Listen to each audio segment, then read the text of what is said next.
como les iba diciendo, en este tipo de análisis de datos tenemos que tener pendiente de cuál va a ser mi variable dependiente y cuál va a ser mi variable independiente, ¿ok?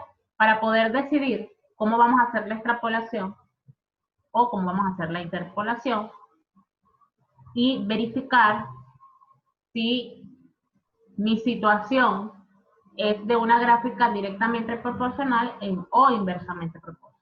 Luego de que nosotros analizamos la situación, tener que sacar conclusiones de ella. Cuando nosotros sacamos conclusiones, en este caso, de cuál fue el comportamiento de la gráfica, nosotros vamos a considerar de manera de ítems qué es lo que vamos a concluir.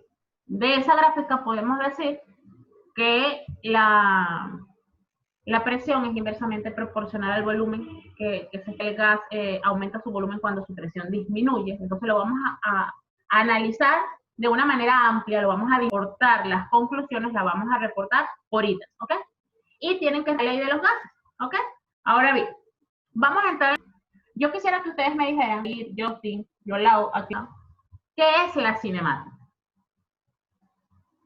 ¿Qué es la cinemática? Irene.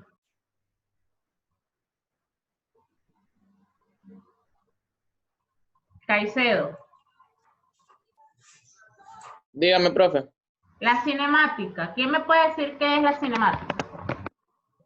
Que es una parte de un movimiento, ¿no?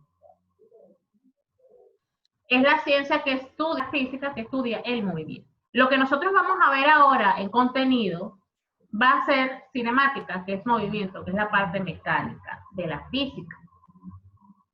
Inicialmente lo que habíamos visto era lo que es el método científico, cuáles eran sus etapas, analizamos cómo es el reporte de los datos y el análisis de datos, porque es haber hecho ese estudio, ese experimento, esa situación de campo, vamos a reportarlas a través de un informe, a través de un artículo de una revista, a través de una conferencia, ¿ok? Todo depende de la situación dada. Ahora vamos a entrar a lo que es movimiento.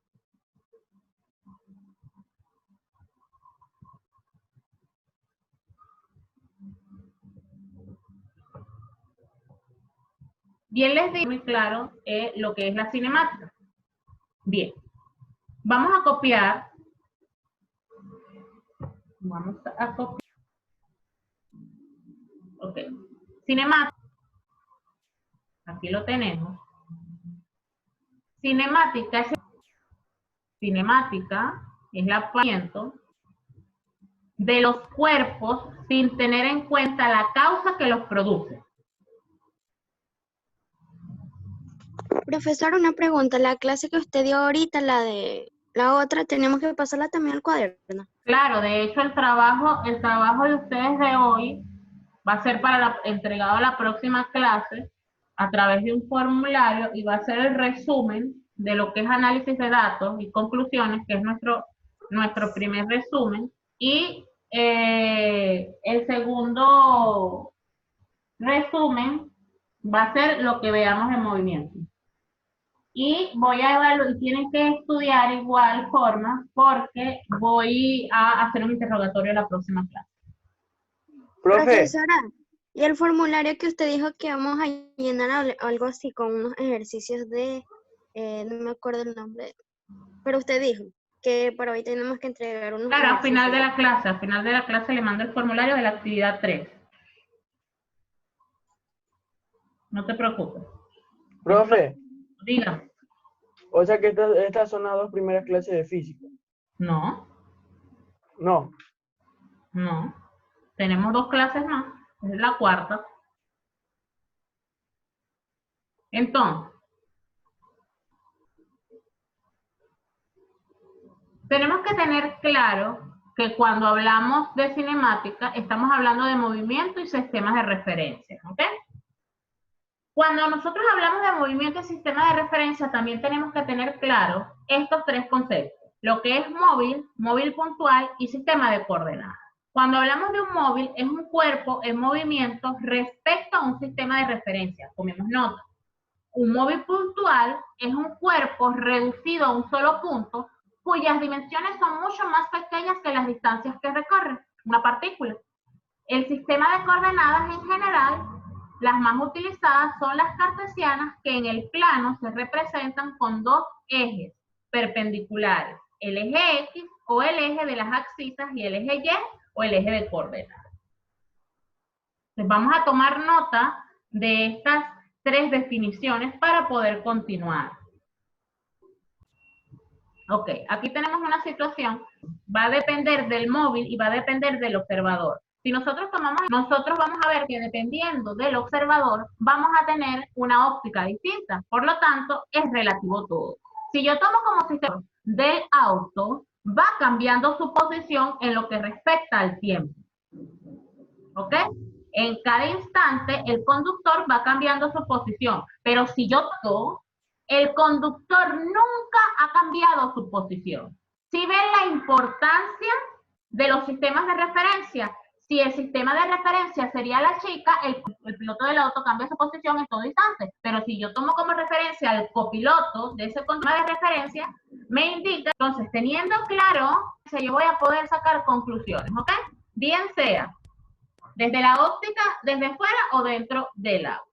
Ahora, cuando nosotros nos vamos a lo que tenemos en la literatura, nos dicen que nos imaginemos un pasajero que se encuentra en el interior de un tren y mira a través de la ventana y observan cómo los bancos del andén, el andén es donde esperan los pasajeros, se mueven hacia la cola del tren. Obviamente el tren va avanzando, a pesar de que los asientos están fijos, el que está observando dentro del tren ve que el que se está moviendo no es el tren, sino los asientos. Ahora, ¿podemos afirmar que realmente se están moviendo? Para responder la pregunta, podemos considerar dos puntos de vista. El A, si estamos en el andén, veremos que los bancos no se mueven, porque obviamente mi perspectiva es que yo soy un pasajero y obviamente no se están moviendo. Y si estamos en el tren, veremos que los bancos sí se mueven. Así pues, podemos definir que el movimiento es de la siguiente forma. Es el cambio de posición de un cuerpo en un tiempo determinado respecto a un punto de observación elegido. Por lo tanto, para saber si un objeto se mueve, necesitamos un sistema de referencia. ¿Qué es un sistema de referencia? Es un sistema de coordenadas cartesianos más un reloj, respecto a las cuales describimos el movimiento de los cuerpos. ¿Ok? Aquí yo voy a tener una intervención de tres variables. Tengo el tiempo, tengo la posición y tengo mi velocidad, que pudiese ser constante. ¿Ok? Si lo que yo estoy viendo es el movimiento, que debe ser constante en realidad.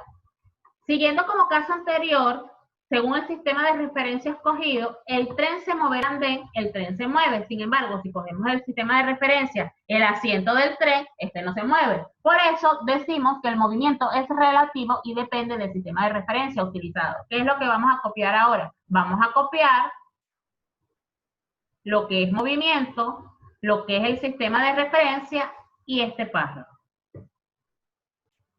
Bien, cuando nosotros hablamos, acuérdense de tomar el capture de pantalla. Cuando nosotros hablamos de un sistema de referencia, tenemos que tener en consideración que existen varios sistemas de referencia. El sistema de referencia en una dimensión, en dos dimensiones y en tres dimensiones. Cuando hablamos de una dimensión, estamos hablando de un solo eje, pudiese ser X como pudiese ser Y, dependiendo de cómo sea la posición del objeto que estemos evaluando. En dos dimensiones, cuando referimos a un punto que está con respecto a X y a Y. Y de tres dimensiones, cuando lo estamos midiendo en el espacio. Cuando hablamos de sistema de referencia, tenemos que saber que existen dos tipos de sistema de referencia. Para saber lo que es un sistema de referencia inercial, tenemos que saber lo que es la ley de inercia. Y la ley de inercia es la primera ley de Newton, ¿ok? Que me dice que en este sistema de referencia, todo cuerpo se mantiene en estado de reposo o movimiento rectilíneo uniforme si sobre él no se realiza ninguna acción externa. Es decir, que si yo coloco mi sistema de referencia en un auto que no está en movimiento, eso es un sistema de referencia inercial. Pero si yo coloco mi sistema de referencia en un auto que esté en movimiento, es un sistema de referencia, puede ser inercial como no inercial, todo depende. ¿Qué es lo que tenemos que tener claro para saber que un sistema de referencia es inercial o no inercial? Si yo tengo una pelota ¿ok? Y observo, yo estoy en el andén, yo estoy fuera de una pelota, si estoy fuera del tren, yo voy a ver que esa pelota cambia su posición con respecto al tiempo. ¿Por qué? Porque el tren se está moviendo. Sin embargo, si yo me pongo el sistema de referencia en la persona que está tirando la pelota, ella no cambia de posición. Ella queda de forma vertical, hay una reacción y se devuelve. Entonces, dependiendo de dónde esté el observador, yo voy a observar si la pelota se mueve o no se mueve. Aquí yo tendría un sistema de referencia inercial y si estoy desde fuera, también tengo un sistema de referencia inercial, ¿ok? ¿Qué pasa?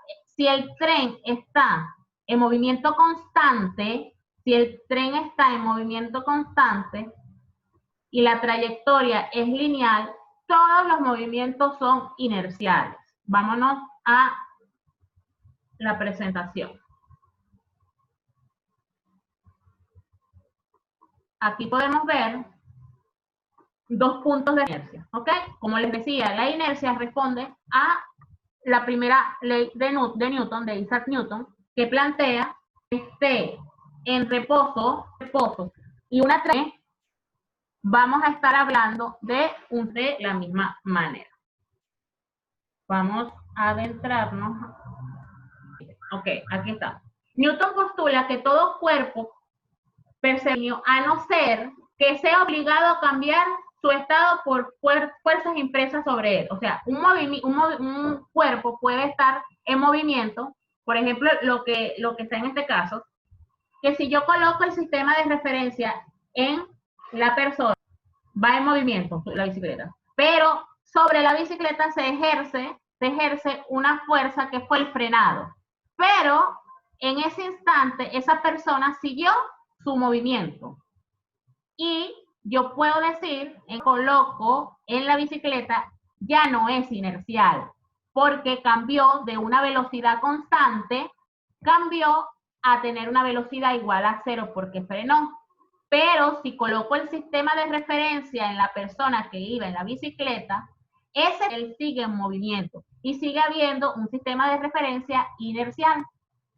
Tenemos que tener claro que respondidos a la Tierra, que es un sistema de referencia inercial. ¿Por qué? Porque la Tierra siempre tiene una velocidad constante de rotación. En la Tierra, que tenga un movimiento rectilíneo uniforme, siempre va a tener un sistema de referencia inercial. Los cuerpos que estén en un movimiento rectilíneo uniforme en una velocidad constante va a tener un sistema de referencia inercial. Pero si yo tengo un péndulo, tengo un hilo, y yo empiezo a girarlo constante, tengo velocidad constante, pero no tengo un movimiento. Al no debería decir que ese sistema de referencia no es inercial, yo tengo que tener velocidad. Viendo esta situación, tenemos que plantearnos este ejemplo. Indica si estos móviles constituyen un sistema de referencia. Circula un tramo recto en una autopista a 87 kilómetros por hora.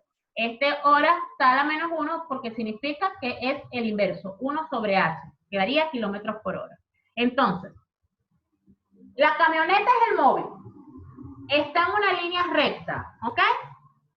Mi segunda condición, por lo tanto, yo puedo decir que los ejes del sistema de referencia inercial, porque estas son respecto a la Tierra. Ahora, a velocidad constante, algo que gira una circunferencia. Los ejes de coordenadas fijos a la periferia de la noria, ya que estos ejes no siguen un movimiento rectilíneo con respecto a la Tierra, sino que describen una circunferencia. ¿Ok? Nosotros tenemos sistemas de referencias inerciales de laboratorio. Cuando hablamos de los sistemas de referencia de laboratorio, es el sistema de referencia fijo en el lugar donde se lleva a cabo el experimento físico determinado. En consecuencia, las magnitudes cinemáticas del experimento se miden con respecto al sistema de referencia, en este caso, el de laboratorio. Pueden tomar un capture de pantalla de esta definición. Les repito, cuando nosotros hablamos de sistemas de referencias inerciales, se cumple que las mismas leyes, que son las mismas leyes de la mecánica. Entonces, yo puedo tener dos sistemas de referencia distintos, en este caso, uno con la persona que está en el tren y otra con una persona fuera del tren, pero yo puedo mantener en este caso la misma aceleración. ¿Por qué? Porque si el sistema de referencia que está en el tren deja caer la pelota, ella se devuelve y tiene un movimiento, un cambio de posición prácticamente nulo, porque queda en el mismo punto. Pero si yo estoy en el andén, yo voy a ver que ella se está moviendo porque el tren se está moviendo, así se esté moviendo a una velocidad constante. Por lo tanto, yo puedo decir que la aceleración es la misma en los dos casos, cuando el observador está en reposo, cuando el observador está en el andén, pero eso no me garantiza que en verdad se esté moviendo. Por eso es que se dice que el movimiento es relativo y no se puede medir el movimiento absoluto, porque va a depender de los sistemas de referencia. Ok, así en un tren que se mueve en línea recta y velocidad constante, un pasajero no podría saber que el tren avanza por el resultado de ningún experimento físico. Muchos han observado que cuando el tren coincide junto a otro en la estación, al mirar por la ventana no es posible distinguir cuál de los dos se mueve. Solo puede asegurarse que existe un movimiento relativo entre ambos. No es que yo vaya detrás de un carro, a que yo voy a ver que se mueve más lento, voy a percibir que se mueve, la percepción va a ser que va más rápido. Entonces, dependiendo del sistema de referencia, nosotros verificamos que el movimiento es relativo inercial. ¿Ok? ¿Qué es lo que vamos a hacer para la próxima clase? Lo que le corresponde de la actividad 3. ¿Ok? Para la próxima clase, ¿qué es lo que yo quiero? Voy a hacer a dar para la próxima clase a través de un formulario. Me van a dar un resumen con ustedes que dibujos a través de mapas mentales, mapas conceptuales, de lo que son los análisis de los datos y esto que estamos viendo de movimiento, a través de mapas mentales, infografías. Este resumen es obligatorio para obligarlos a estudiar teórica. ¿Y qué involucra esta parte teórica? Esta parte teórica, ya les dije que el primer resumen es con respecto a lo que nos queda análisis de datos y conclusiones. Y el comienzo de esta parte de movimiento de Cinematrix, temas referenciales, vamos a resumir todo esto. Aquí se involucra el principio de relatividad de Galileo, ¿ok?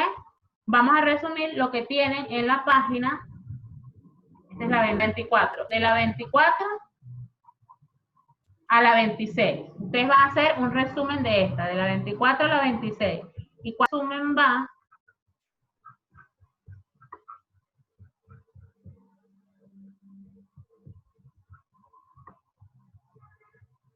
de la 18 a la 19. ¿Ok? Deben comprender muy bien esto y si tienen alguna duda, entonces va a entregar la próxima clase y van a tener dos notas para la próxima momento. Van a tener dos notas para la próxima clase. La de la actividad 4, que es la de esta semana, que es el resumen, más el interrogatorio, ¿ok? Y el día de hoy tenían que entregarme unos ejercicios que habíamos dejado pendiente la clase pasada.